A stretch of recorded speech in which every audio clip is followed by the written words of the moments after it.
जय श्री राधा रानी सरकार की, जय श्री कृष्ण भगवान की, जय श्री लक्ष्मी नारायण जी भगवान की, जय वैशाख मास महत्म्य की। मंदिर श्री बंसी वाले महात्मा यूट्यूब चैनल की ओर से आज हम आपको वैशाख मास महत्म्य के 5वें अध्याय की परम सुंदर कथा को सुनाने जा रहे हैं।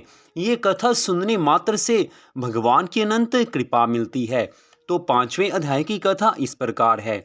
देवऋषि नारद जी राजा अम्बरीश से कहने लगे हैं कि हे राजन, वैशाख मास सब धर्मों, तपों और मासों में श्रेष्ठ है। यह मैं तुमसे कहता हूँ कि जब सब युग समाप्त हो जाते हैं तथा प्रलय काल में भगवान अनेक से एक होकर सब जीवों को अपने उदर में समेटकर समुद्र में शयन करते हैं, तब इस प्रकार कल्प के बीतने पर वेद भगवान को जगाते हैं और भगवान अपने उदर में स्थित जीवों की रक्षा करते तथा उन्हें अपने अपने कर्मों का फल देने के लिए पुनः सृष्टि के रचने का विचार करते हैं। उनकी नाभि में त्रिलोकी का आधार रूप स्वर्णमय कमल उत्पन्न होता है।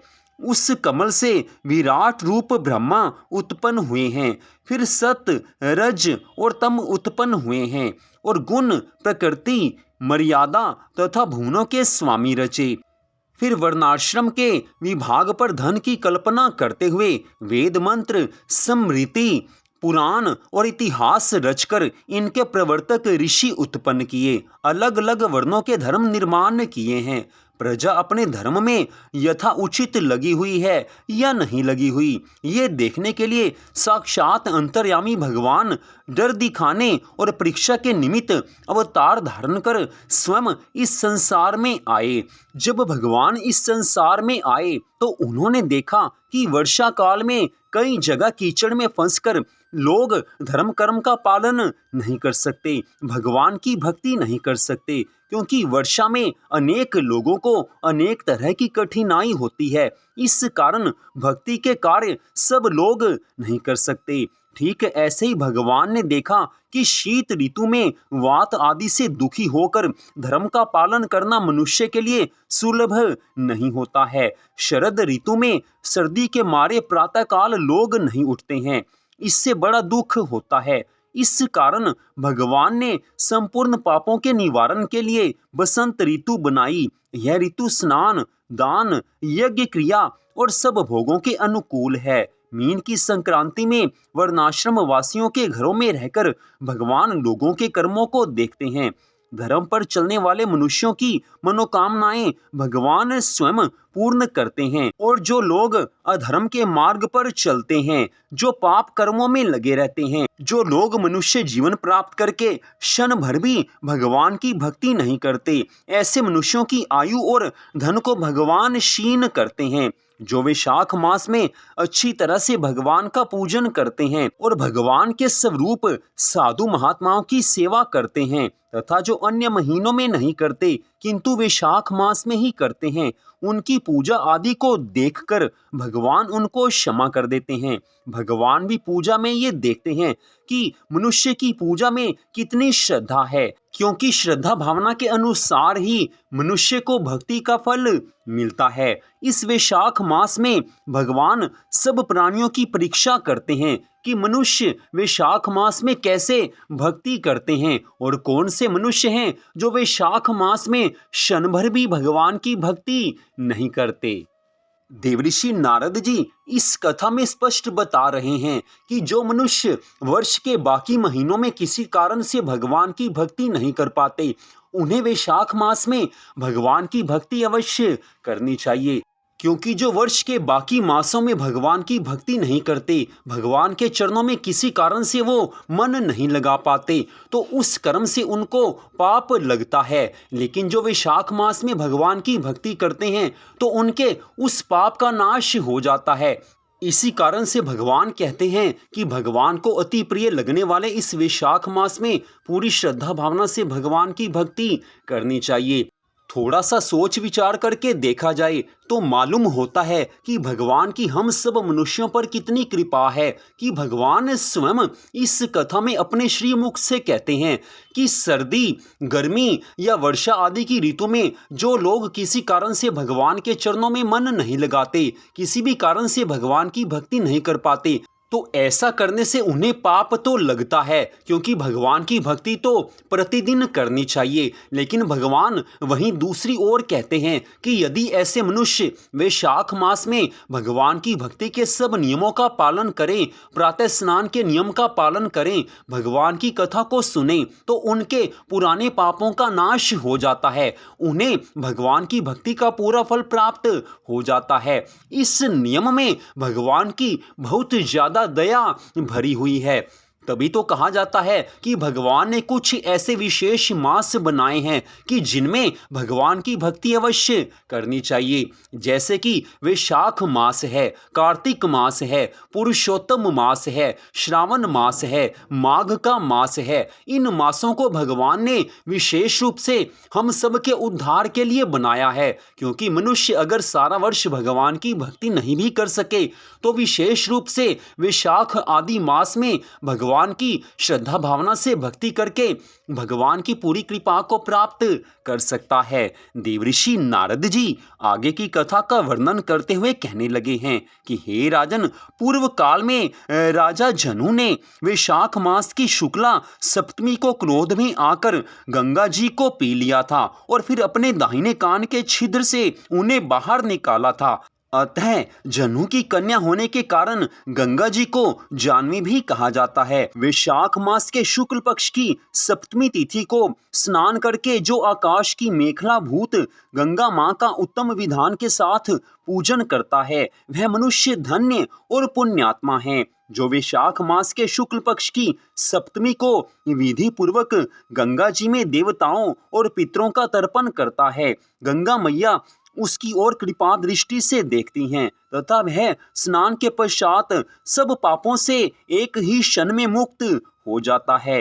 हे राजन, वैशाख मास के समान कोई मास नहीं है तथा गंगा जी के सदृश कोई और नदी नहीं है। गंगा जी साक्षात श्री हरि विष्णु भगवान जी के चरणों से निकली हैं, श्री राधा कृष्ण भगवान जी के चरणों से निकली हैं।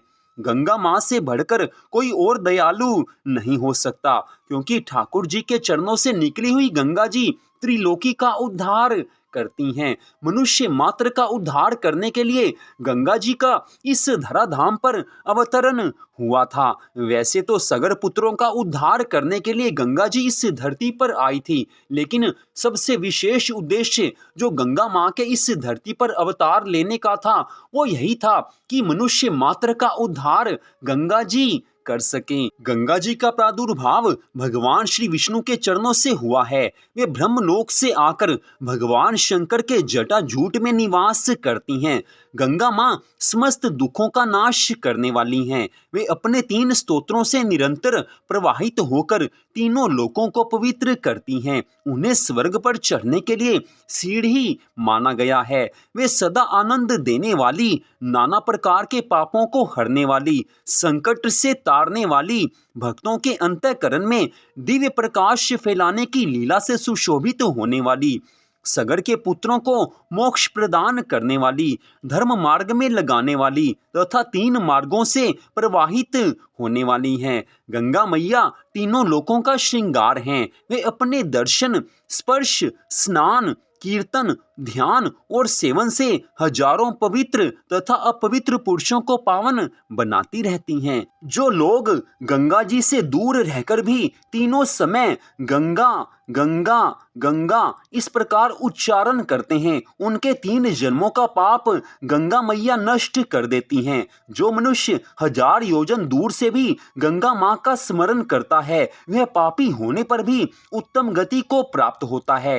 हे राजन, वैशाख मास की शुक्ल पक्ष की सप्तमी को गंगा जी का दर्शन विशेष दुर्लभ है। भगवान श्री हरि विष्णु जी और ब्राह्मणों की कृपा से ही उस दिन उनकी प्राप्ति होती है।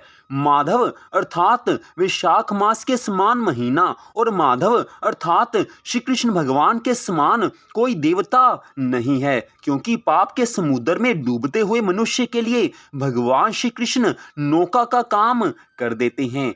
माधव मास में अर्थात वैशाख मास के पावन समय में जो भक्ति पूर्वक दान, जप, हवन और स्नान आदि शुभ कर्म किए जाते हैं, उनका पुण्य फल अक्षय तथा 100 करोड़ गुना अधिक होता है। जिस प्रकार देवताओं में विश्वात्मा भगवान श्री नारायण देव श्रेष्ठ हैं, जैसे जप करने योग्य मंत्रों में गायत्री सबसे उत्कृष्ट है, उसी प्रकार नदियों में गंगा जी का स्नान सबसे ऊंचा कहा गया है। इस कारण हे राजन, वैशाख मास के शुक्ल पक्ष की सप्तमी तिथि को गंगा जी में स्नान करना चाहिए। अगर गंगा जी में स्नान नहीं भी किया जा सके तो घर में रहकर स्नान करते समय हर हर गंगे, हर हर गंगे, हर हर गंगे, इस प्रकार जो गंगा मैया का स्मरण करता है उसको गंगा स्नान का पुण्य फल मिल जाता है। इस कारण वैशाख मास के शुक्ल पक्ष की सप्तमी तिथि को गंगा जी में स्नान या घर में रहकर गंगा मैया को याद करके स्नान करना चाहिए तथा गंगा मैया का पूजन करना चाहिए। इससे गंगा माँ प्रसन्न होती हैं, श्री राधा कृष्ण भगवान जी प्रसन्न होते हैं, श्री हरि विष्णु भगवान जी प्रसन्न होते हैं और अपने भक्तों की सभी मनोकामनाओं को पूर्ण कर देते हैं। भगवान जिस पर भी प्रसन्न हो जाते हैं उसके जीवन में सुख ही सुख आ जाते हैं। मनुष्य के दुखों का नाश भगवान की कृपा से ही हो सकता है और भगवान की कृपा को प्राप्त करने का सर्वश्रेष्ठ साधन वैशाख मास में भगवान की भक्ति करना है। तो वैशाख मास के पावन समय में भगवान की भक्ति अवश्य मन लगाकर करनी चाहिए। तो आज की इस कथा का यहीं पर विश्राम होता है। तो आज की इस कथा को सुनने के लिए आप सबका हार्दिक धन्यवाद। भगवान की अन्य कथाओं को सुनने के लिए कृपया हमारे चैनल को सब्सक्राइब अवश्य कीजिए। भगवान श्री राधा कृष्ण जी की, भगवान श्री लक्ष्मी नारायण जी की, गंगा मैया की वैशाख मास महत्म की अनंत कृपा सदा आप सब पर, आपके परिवार पर बनी रहे, इसी मंगल कामना के साथ जय श्री राधा रानी सरकार की, जय श्री कृष्ण भगवान की, जय गंगा मैया की, जय वैशाख मास महत्म की।